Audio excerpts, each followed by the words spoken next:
হইতেছে। আসামের বক্তা কাম হয় না, কলকাতা থেকে আনা হয়। কলকাতা যায় টাওয়ার পায় না, ইউপি থেকে আনা হয়। ওইটা কাম হইতেছে না, রাজস্থান থেকে আনা হয়। তাও কাম নাই, সৌদি আরব থেকে আনা হয়।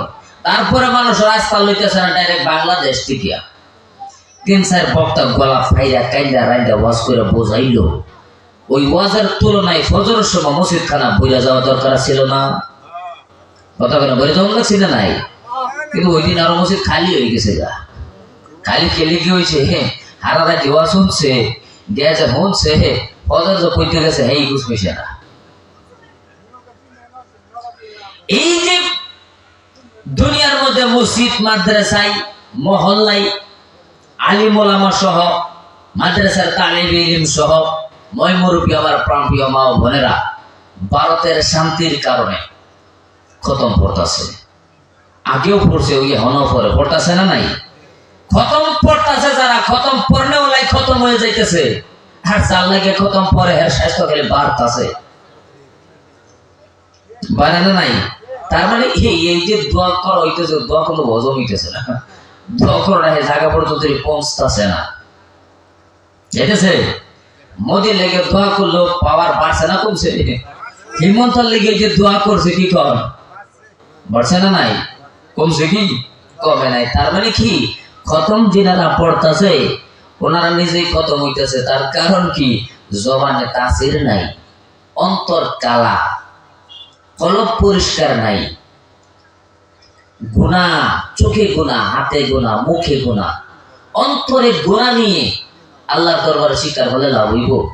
আপনার বাতর, আপনার ক্ষেতের বাতর ঠেলে নিয়েছে তিনা নেহের আল্লাহর দরবারে স্বীকার করে কান্দে, কি কম কাম হইব? ওইটা কি মাপ আল্লাহ করবেন? আপনার করা লাগবো। আপনার ক্ষেতের বাতর ঠেলে নিয়েছে গা, আপনার ঠগাইছে, হারাম খাইছে, আপনার সম্বন্ধে চুগলি, গীবত, হিংসা, অহংকার, তোকাপুরি, ঘুমান্ডি, মুনাফিকি সব করলো আপনার, সে কারবারে গিয়ে মসজিদ কাম হইব? আর হ্যাঁ খতম বলে লাভ আছে?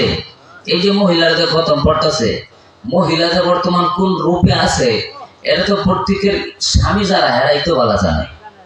আমার স্ত্রী খতম পড়তেছে ঠিকই, আমার স্ত্রী যে কতবার মুক্তিরা আমার চাইতে বেশি ভালো আর কেডা জানে। এখন নিজের স্বামীর লেগে সাজগোজ নাই, ব্যাংকের ম্যানেজারের লেগে লিপস্টিক ভালাই লাগায়। নিজের স্বামীর লেগে কোনো সরু ওঠার দরকার নাই। হ্যাঁ, ব্যাংকের ম্যানেজার গুট আছে না, গুটের ম্যানেজারের দেখাইবার লেগে আজকে একটু কাপড় চোপড় ভালো করে কিনতে না নাই? নিজের জামাকে একটু বাচ্চার কাছে একটু সুপারি দিয়ে করলে কি বলবো মধ্যে আছে ভাইয়া ওটাই খাও। কিন্তু আবার হ্যাঁ সুপারি লিয়ে ম্যানেজার মোট ফেলে দিতেছে, ম্যানেজার তো খাবারই চাইতেছে না। সুপারি যখন খাওয়াইছে ম্যানেজারে ধরছে লাগে লাগে ধরে গেছে, বাতাস দিতে দিতে ম্যানেজার সেটা ধরা যাচ্ছে, জামাই যদি একটু বাতাস দে ওর বিছনা তোলো বাতাস দিয়া লো।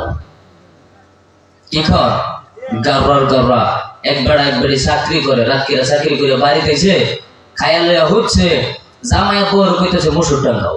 কি কর কথা বলে, কি খাও? মসুর টাঙ্গাও। বউয়ে জামারে তুমি টাঙ্গাও। বলে দেখ সারাদিন কষ্ট করে আইছি, চাকরি করে আইছি, আমার শরীর একদম ক্লান্ত হয়ে গেছে, তুমি টাঙ্গাও। এখন আমি তো চাকরি করে আইছি সারাদিন, আমার শরীর কি কষ্ট লাগছে না? মসুর তুমি টাঙ্গাও। বেতন তো একটু বেশি চাও। হ্যাঁ কইলো কি, যে হাকে রাও করবো হ্যাঁ মসুর টাঙ্গাইব। কি কইল? জামাইরে কই বললো কি, যে আগে রাও করবো হ্যাঁ মসুর টাঙ্গাইব। সুর করে বাজা যা। হ্যাঁ এখন কথা হইলো আজকে মজা পালাইছে, দর দাও মারছে না, মসুর টাঙ্গাই কথা মোটামুটি হ্যাঁ করে উঠবো। সুর আস্তে আস্তে ভিতরে ঢুকছে, ঢুকে হাইয়া সামান পত্র বস্তা বর্তাছে, বেড়া বেড়ে তুলন টসকা লাগতেছে, আইরেছে কিছুই কই না। রাও করলে মসুর টাঙ্গাই লাগবো, বেডিও কিছু কই না, বেড়াও কিছু কই না, বললো মশাই আমরা চলায় মসুর টাঙ্গাইতে আমরা রাও করতাম না। আলমারি খুললে যখন বেডির গলার চেন, সোনের চেন টাইনটা বার করতেছে সুরে, বউ রাওনার নামছে আমার তো 7.5 বার সুর ধরে আমার গলার চেন নিতেছে। জামাই কই এখন তুই আগে মসুর টাঙ্গা, আগে তুই মসুর টাঙ্গা কর, মসুর টাঙ্গা তুই রাও করলি কে, সুর ধরেন মসুর টাঙ্গা। বেড টেরেছে গাবরার গাবরা, কথা বলছি না নাই? এখন যদি খতম করলে কাম হইব, যখন কাম হইব জামাই যদি সেটআপ মারে হ্যাঁ ডাবল সেটআপ মেরে দেয়, লাভ নাই। খতম করে বাজার কোনো লাভ নাই।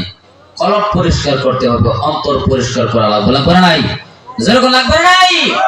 হ্যাঁ আমার, আমি আগে কইছিলাম আলিম ওলামা ওয়াজ করতে করতে বক্তা হয়ে গেছে, আর পাবলিক ওয়াজ শুনতে শুনতে তক্ত হয়ে গেছে। তা এই যে ওয়াজে কোনো কাম হইতেছে না। এই যে যত ওয়াজ করতে করা হইতেছে বেশি, মানুষ তো তেরে আওয়াজ হইতেছে বেশি। সে তারা সাথে বেঁচে যেতেছে না নাই? ওয়াজের কোনো কমি নেই। ইন্টারনেটের জামানা, বাংলা ওয়াজ দেখে মোবাইলের মধ্যে জাতা দিলেই ওয়াজের সিরিয়াল এমন ভাবে আবার শুরু হয়ে যার কোনো কিনারাই নাই। হ্যাঁ, স্টেশনের মধ্যে বক্তা জাতাতে লেগে গেছে, লাগছে না নাই? বক্তা স্টেশনের মধ্যে মারামারি শুরু হয়ে গেছে না নাই? একটাই আমল, এক বক্তা এক চাইস, আর একটা এক হারাম, আর একটা এক শিরিক, আর একটা এক বিদাত। পাবলিক হয়ে গেছে পেরেশান। আগে তোকে কইতে যে হেলেফাটা ঘষাঘষি, মোচের তো ঠান্ডা, এখন আলে বল আমার ডলাডলি, পাবলিকের অবস্থা শেষ। শেষ হয়েছে না নাই? আর পাবলিক করে বুঝা মাথা হইতেছে কোন হুজুরের কথা হয় না নাকি জান্নাত ভাই, আবার কোন হুজুরের কথা মানে নাকি জাহান্নামের কথা দেখে টেনশনের মধ্যে পড়ে গেছে পাবলিক। গত বছর ওয়াজ করে গেছিলাম, আপনাকে আগে চিনছেন কি আমারে? গত বছর আইছিলাম, ওয়াজ করে গেছি তেনালি সোয়ালে গাড়ি আবার ওদিন আইছে না, হ্যাঁ ওইটা হলো চাকাবার বসি একজন মৌলানা মানুষ মুখটা বাইন্দা নিয়ে বয়ে রয়েছে। হুজুর কইতে কি সমাচার? আমি গেলাম জলসার মধ্যে গেছিলাম, মুখটা কালা হয়ে গেছে, আমি তো চিনি না। ওর কইলে জলসা করলেই কি হলো, জিজ্ঞাসা যতই করুক গা, এটা মসজিদের আশেপাশে নাই, এটা আমি পছন্দ করি না। কে পছন্দ করে নাকি? ওর নমাজ পড়ে নিয়ে করতে হয়, ইমাম হুসাইন নামে শিক্ষার মার উল্টে পড়ে, হুসাইনের নামে শিক্ষার মার উল্টে পড়ে। আমি যে নাম খারাপ লাগার কি আছে? ওর উল্টা পড়লো যে শিক্ষার মারে, ইয়া হুসাইন করে শিক্ষার মারে, ইয়া হুসাইনের উল্টা পড়ে। আমি গেলাম হুসাইনের নামে শিক্ষার মারে উল্টা পড়ে, এটা আপনার মনের মতো কষ্ট হইলো না? এলিকে আপনি গেলেন না। ভারত পাকিস্তান যদি খেলা হয়, যে যেই পার্টির তাহে যদি একটা আউট মারলো বা গোল মেরে দিল, বা যেই পার্টি পাস করলো, টিভি দেখতেছেন আপনি, খেলা হইতেছে কোন দেশ? যদি আপনি ভারতের পক্ষে আছেন, যদি ভারত জিতে গেল, আপনাদের হেন শিক্ষার মারে তা ঠেলে গিয়ে বলবেন। একটা জোশ আছে না মনের মধ্যে, একটা ভাব আছে না নাই, একটা হিট আছে না নাই? তাহলে পরে তার প্রেমিক জিনারা, পাক পাঞ্জাতনার আশিক জিনারা, ইমাম হোসেনের নাম শোনা মাত্র ভিতরে একটা ভাব হয়, যেরকম নাই না নাই?